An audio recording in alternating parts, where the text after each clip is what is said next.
सर्वेभ्यो नमो नमः। नमस्कार। सरल संस्कृत सुगम संस्कृत में आपका स्वागत है और मैं हूं प्रतिभा दीक्षित। अंतिम प्रहार सीरीज के छठे वीडियो में आज 30 प्रश्नों के माध्यम से हम महत्वपूर्ण विषयों को देखने वाले हैं। तो इससे पूर्व 5 वीडियो अंतिम प्रहार सीरीज के अपलोड हो चुके हैं। अगर आपने पहले वाले वीडियोस नहीं देखे हैं या आप पहली बार चैनल पर आए हैं तो second grade third grade important topics नाम से एक प्लेलिस्ट बनाई गई है, आप उससे ये वीडियोस देख सकते हैं या फिर आरपीएससी सेकंड ग्रेड की प्लेलिस्ट से भी आप ये वीडियोस देख सकते हैं। आरपीएससी सेकंड ग्रेड की जो प्लेलिस्ट है उसमें सेकंड ग्रेड से रिलेटेड सारे टॉपिक्स को हमने डिटेल में पढ़ रखा है। बहुत पहले ही ये कक्षाएं प्रारंभ हो चुकी थी। डिटेल्ड टॉपिक्स के अलावा रिवीजन की कक्षाएं भी आरपीएससी सेकंड ग्रेड की प्लेलिस्ट में है।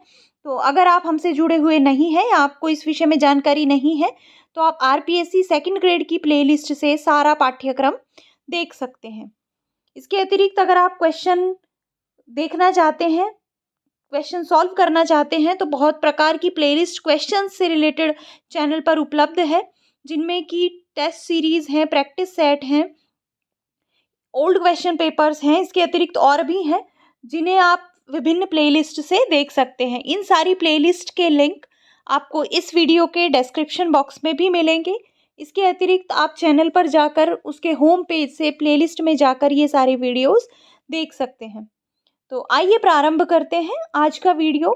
पहला प्रश्न है, बाणभट्टस्य पितु नाम किम? बाणभट्ट के पिता का नाम क्या था? अर्थपति, चित्रभानु, पाशुपत या फिर अर्थभानु? तो बाणभट्ट के पिता का नाम क्या था? बाणभट्ट के पिता का नाम था चित्रभानु। अर्थपति इनके पितामह थे और ये इनके प्रपितामह थे। तो पिता का नाम है चित्रभानु और माता का नाम है इनका राज्य देवी।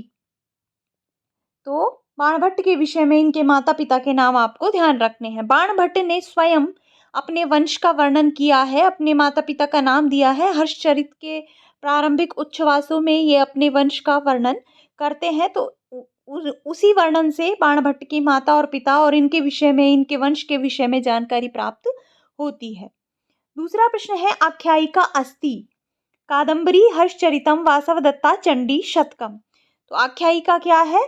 आख्यायिका एक ऐसा गद्य काव्य होता है जिसका की कथानक ऐतिहासिक होता है और जिसका विभाजन उच्छ्वासों में किया जाता है। तो आख्यायिका श्रेणी का गद्य काव्य कौन सा है? आख्यायिका श्रेणी का गद्य काव्य है हर्षचरितम, जो कि महाराज हर्षवर्धन के जीवन पर, उनके विषय में लिखा गया है बाणभट्ट के द्वारा। तो ऑप्शन नंबर 2 यहाँ पर सही हो जाएगा। तीसरा प्रश्न है, कादम्बर्याः उत्तर भागम कः लिखितवान? कादम्बरी का उत्तर भाग किसके द्वारा लिखा गया? किसने लिखा कादम्बरी के उत्तर भाग को? तो देखिए, कादम्बरी जो है इसको 2 भागों में बांटा जाता है, पूर्व भाग और उत्तर भाग। तो इसके विषय में ऐसा माना जाता है कि आधा ही इसको लिख पाए बाणभट्ट, उसके पश्चात उनकी मृत्यु हो गई।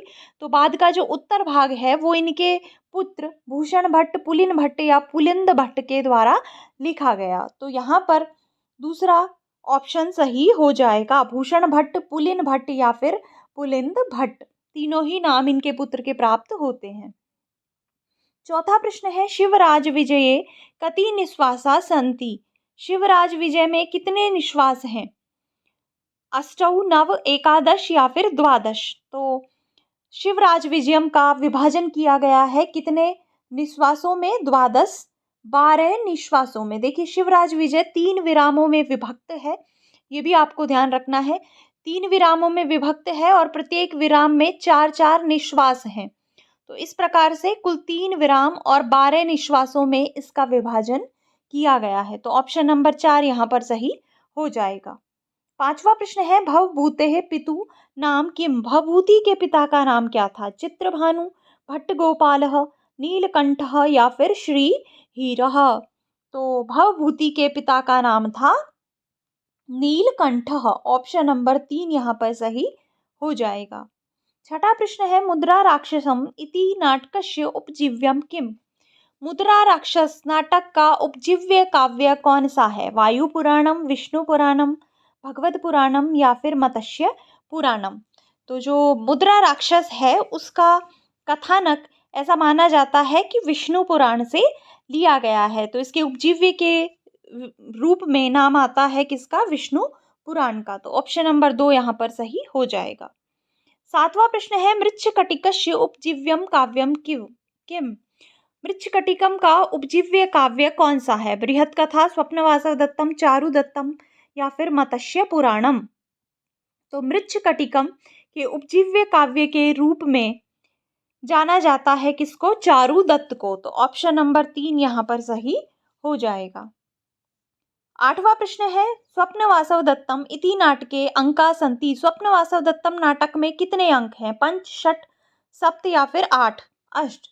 तो स्वप्नवासव दत्तम में 6 अंक हैं, 6 अंकों का नाटक है। तो ऑप्शन नंबर 2 यहाँ पर सही हो जाएगा। 9वां प्रश्न है हितोपदेशस्य प्रकरणम नास्ति। हितोपदेश का प्रकरण नहीं है। हितोपदेश का विभाजन 4 प्रकरणों में किया गया है। तो यहाँ पर कौन सा ऑप्शन सही नहीं है? कौन सा प्रकरण हितोपदेश के अंतर्गत नहीं है? मित्रलाभः, लब्ध प्रणाशः, सुहृद भेदः या फिर विग्रह? तो हितोपदेश का प्रकरण नहीं है लब्ध प्रणाशः। इसके 4 प्रकरण है मित्रलाभ, सुहृद भेद, विग्रह और संधि। लब्ध प्रणाश जो है ये पंचतंत्र से संबंधित है, हितोपदेश से संबंधित नहीं है। 10वां प्रश्न है जीवनस्य पृष्ठद्वयम् इति उपन्यासस्य नायिका अस्ति। जीवनस्य पृष्ठद्वयम्, इस उपन्यास की नायिका कौन है? रोहिणी, अल्पना, कल्पना या मधुमिता? तो इस उपन्यास की नायिका का नाम है कल्पना और इसके नायक कौन है? राकेश। इन दोनों की बहुत ही अच्छी रोचक कहानी का वर्णन जीवनस्य पृष्ठद्वयम् में किया गया है। अब ये जो जीवनस्य पृष्ठद्वयम् है ये किसकी रचना है, किसके द्वारा लिखा गया है, ये आपको मुझे कमेंट करके बताना है। 11वां प्रश्न है अग्नि पुरुषस्य कुतः जातः। अग्नि की उत्पत्ति पुरुष के किस भाग से हुई है? श्रोतात्, मनसः, प्राणात या फिर मुखात? तो अग्नि और इंद्र इन दोनों की ही उत्पत्ति पुरुष के मुख से मानी जाती है। मुखात इंद्रश्च अग्नि प्राणादि वायु अजायत, ऐसा एक वर्णन प्राप्त होता है।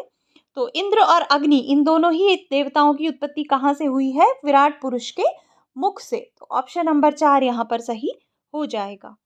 12वां प्रश्न है इंद्रः पर्वतेषु क्षीयन्तं कम चत्वारिंश्याम शरद अरविंदत जघान। इंद्र ने पर्वतों में सोते हुए, छिपे हुए किसको 40वीं शरद में ढूंढकर मारा?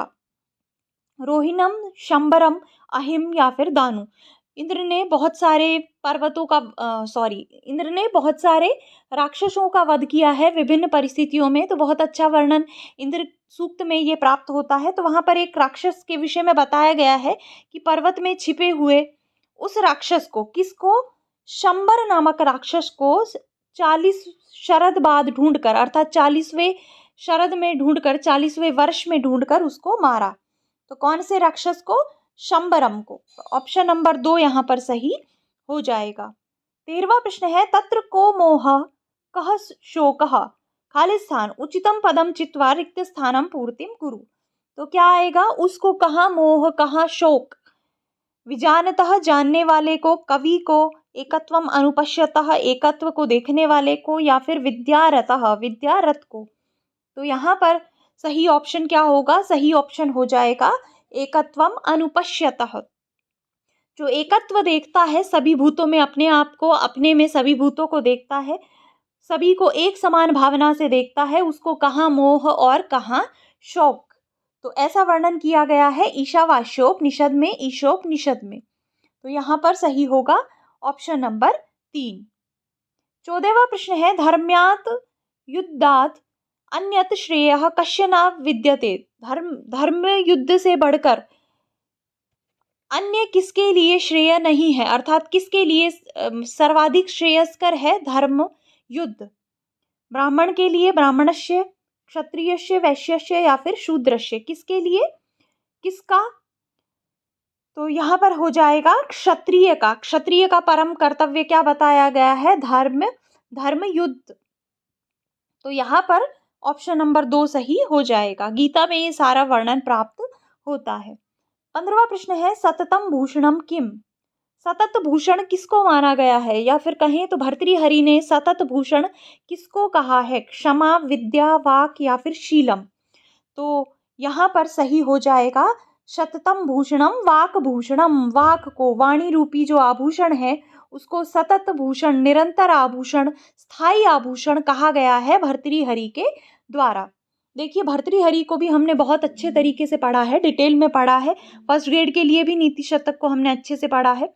तो वहाँ पर जब ये बात आई थी शतत भूषण और परम भूषण की, तो मैंने आपको स्पष्टतः अंतर करते हुए बताया था कि किसको परम भूषण कहा है और किसको सतत भूषण कहा है। तो अगर आप हमसे जुड़े हुए हैं तो निश्चित रूप से आपको याद आ गया होगा कि मैं किस विषय में बात कर रही हूँ। अगर आपको याद नहीं आया है तो आपको आवश्यकता है कि आप भर्तृहरि से संबंधित, नीति शतक से संबंधित जो वीडियोज़ हैं उनको दोबारा देखें, क्योंकि भर्तृहरि नीति काव्यों में बहुत महत्वपूर्ण है। आपको इनके विषय में अच्छे से पता होना चाहिए। चलिए आगे चलते हैं। 16वां प्रश्न है, कह ब्रह्मचारी गृहस्थ आश्रम में प्रविशति। कौन सा ब्रह्मचारी गृहस्थ आश्रम में प्रवेश करता है? नैष्टिकः, उपकुर्वाणः, उभयो या कोअपि न। तो देखिए, ब्रह्मचारी दो प्रकार के बताए गए हैं, नैष्टिक ब्रह्मचारी और उपकुर्वाण ब्रह्मचारी। तो ऐसा ब्रह्मचारी जो आजीवन ब्रह्मचर्य व्रत का पालन करता है, ब्रह्मचर्य आश्रम में रहता है, वो नैष्टिक ब्रह्मचारी कहलाता है। और ऐसा ब्रह्मचारी जो विद्या समाप्ति के पश्चात गृहस्थ आश्रम में प्रवेश कर लेता है, वो उपकुर्वाण ब्रह्मचारी कहलाता है। तो ऑप्शन नंबर 2 यहाँ पर सही हो जाएगा। 17वां प्रश्न है, पंचमहायज्ञः कस्मिन् आश्रमे संपादनीया। पंचमहायज्ञ कौन से आश्रम में संपादन योग्य होते हैं, संपादन करना चाहिए? पंचमहायज्ञों का संबंध कौन से आश्रम से है? ब्रह्मचर्य आश्रम में, गृहस्थ आश्रम में, वानप्रस्थ या फिर संन्यास आश्रम में। तो पंचमहायज्ञ और ऋणत्रय, इन दोनों से ही मुक्ति और इन दोनों का ही संबंध किससे है? गृहस्थ आश्रम से। तो ऑप्शन नंबर 2 यहाँ पर सही हो जाएगा। 18वां प्रश्न है, आगमन विधौ भवति। आगमन विधि में होता है पाठ्यपुस्तकेन व्याकरण नियमानां पाठनम। पाठ्यपुस्तक से व्याकरण के नियमों का पाठन, उनको पढ़ाना। नियमान प्रस्तूय उदाहरणै स्पष्टीकरणम। नियम को प्रस्तुत करके उदाहरणों से उसको स्पष्ट करना। उदाहरणानि प्रस्तूय नियम बोधनम। पहले उदाहरण प्रस्तुत करना और फिर नियम का बोध कराना। या फिर सर्वे अपि। तो आगमन विधि में क्या होता है? उदाहरणानि प्रस्तूय नियम बोधनम। पहले उदाहरण प्रस्तुत किए जाते हैं, बहुत सारे उदाहरण दिए जाते हैं और फिर नियम बताया जाता है। तो आगमन और निगमन दोनों बहुत महत्वपूर्ण विधियां हैं व्याकरण शिक्षण की। आपको इनको अच्छे से याद रखना है कि कौन सी विधि में क्या होता है। अब आपको एक ट्रिक में यहाँ पर याद करने की, अगर आप कंफ्यूज हो जाते हैं, आप मेरे जैसे विद्यार्थी हैं, तो मैं आपको एक ट्रिक बता देती हूँ कैसे आप याद रख सकते हैं। देखिए, इसमें पहले नियम है, तो इसमें पहले नियम बताया जाता है, फिर उदाहरण दिए जाते हैं। तो ये तो हो जाएगा नियम, पहले नियम बताया जाए फिर उदाहरण दिए जाएं, वो तो निगमन होगा। और आगमन, जहाँ पर पहले उदाहरण बताकर नियम तक आया जाए, बाद में आया जाए नियम तक, वो होता है आगमन। तो इस तरीके से आप इन दोनों विधियों को स्पष्टतः अंतर करके अलग अलग याद रखिए। बहुत महत्वपूर्ण विषय है ये, बार बार परीक्षाओं में पूछा जाता है। 19वां प्रश्न है, प्रत्यक्ष विधौ किम न क्रियते। प्रत्यक्ष विधि में क्या नहीं किया जाता? मातृभाषायाः प्रयोगम, व्याकरणस्य शिक्षणम, पुस्तकस्य प्रयोगम, दृश्य श्रव्य संसाधनानां प्रयोगम। तो प्रत्यक्ष विधि में क्या नहीं किया जाता? मातृभाषा का प्रयोग नहीं किया जाता। तो ऑप्शन नंबर 1 यहाँ पर सही हो जाएगा। 20वां प्रश्न है, लोट लकारस्य पदम अस्ति। लोट लकार का पद है सेवे, सेवामहे, सेवामहै या फिर सेवते। तो देखिए, सेव जो धातु है आत्मनेपद में, लोट लकार में इसके रूप चलते हैं सेवताम, सेवेताम, सेवंताम, सेवस्व, सेवेथाम, सेवध्वम, सेवई, सेवावहै और सेवामहै। तो यहाँ पर जो सही ऑप्शन होगा वो होगा ऑप्शन नंबर 3। ये जो सारे पद हैं, सेवे, सेवामहे, सेवते, सेवेते, सेवंते, सेवसे, सेवेथे, सेवध्वे, सेवे, सेवावहे, सेवामहे, ये लट लकार के रूप हैं। तो लोट लकार का हो जाएगा सेवामहै। 21वां प्रश्न है, शानच प्रत्यय युक्तम पदम न अस्ति। शानच प्रत्यय से युक्त पद नहीं है। बुद्धिमानः, याचमानः, ददानः या फिर वृणवानः। तो शानच प्रत्यय से युक्त पद कौन सा नहीं है यहाँ पर? बुद्धिमानः, क्योंकि याच धातु से याचमानः बन जाएगा पुल्लिंग में, दा धातु से ददानः, वृण धातु से वृणवानः। और ये जो बुद्धिमानः है वस्तुतः ये सही भी नहीं है पद। जब बुद्धि है जिसमें, या बुद्धि है जिसकी, इस अर्थ में जब मतु प्रत्यय होगा बुद्धि शब्द से तो किस तरीके का पद बनेगा? तो वहां पर बनेगा बुद्धिमान। इस तरीके से हलंत वाला पद बन जाएगा। तो यहाँ पर सही उत्तर होगा ऑप्शन नंबर 1।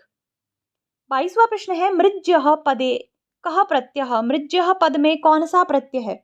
यत्र, ण्यत्, क्यप या फिर शय। तो मृज धातु से क्यप प्रत्यय होकर मृज्यः पद बनता है। ये हम स्पेशली बात कर चुके हैं प्रत्ययों के संबंध में। मृजेर विभाषा एक सूत्र है जो मृज के संबंध में विकल्प से ये विधान करता है कि मृज में विकल्प से क्यप प्रत्यय भी होता है। और क्यप प्रत्यय होने के कारण कित प्रत्यय है तो इसमें आदि गुण का निषेध हो जाता है, इसका य शेष रहता है और मृज ये और ये, तो इस तरीके से मृज्यः पद बन जाता है। अगर मृज्य में विकल्प में क्यप ना करके हम कौन सा प्रत्यय करेंगे? हलंत धातु है तो हलंत होने के कारण नियत प्रत्यय करेंगे, और जब नियत प्रत्यय करेंगे तो णित होने के कारण इसमें आदि वृद्धि हो जाएगी। ये जो री है इसको वृद्धि होकर आर हो जाएगा, और नित ही होने के कारण ज जो है चजोकु गिण्यतों से ज को ग आदेश हो जाएगा। तो आदि वृद्धि होकर मार हो जाएगा, ज को ग होगा और मार्ग्यः इस प्रकार का पद बनेगा अगर मृज धातु में हम नियत प्रत्यय लगाएंगे तो आपको ध्यान रखना है मृज धातु में नियत और क्यप दोनों ही प्रत्यय लगते हैं, किंतु अगर नियत लगेगा तो आदि वृद्धि वाला मार्ग्यः पद दिखाई देगा, और अगर क्यप लगेगा तो फिर इस प्रकार का मृज्यः पद दिखाई देगा। देखिए ये जो य शेष रहने वाले प्रत्यय हैं, यत में भी य शेष रहता है, नियत में, क्यप में और शय सभी में य शेष रहता है। तो आप कैसे शब्द को देखकर पहचाने कि इसमें कौन सा प्रत्यय है? अगर आपको मान लीजिए धातु पता नहीं है या आप उसका पूरी तरह से तोड़कर समझ नहीं पा रहे हैं, तो कैसे आप शब्द को देखकर पहचाने कि इसमें कौन सा प्रत्यय है?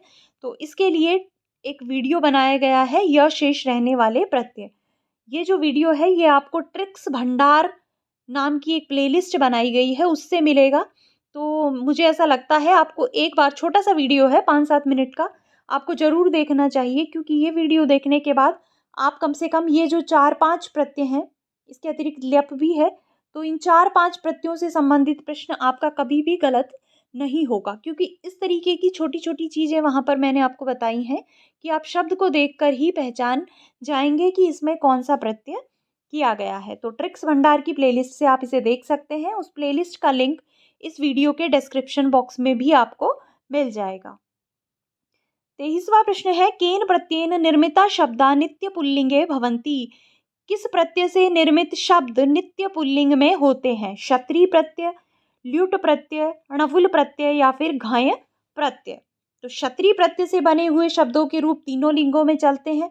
ल्युट प्रत्यय जो है इसमें यू शेष रहता है, यू के स्थान पर अन हो जाता है, किंतु इस प्रत्यय से बने हुए जो शब्द होते हैं वो नित्य नपुंसक लिंग में होते हैं। पठनम, यजनम इस प्रकार के पद यहाँ पर दिखाई देते हैं। नवुल जो है इसमें ल और ण की संज्ञा होकर वु के स्थान पर आकादेश होता है, किंतु इसके रूप भी तीनों लिंगों में ही चलते हैं, जैसे पाठकः, पाठिका, पाठकम।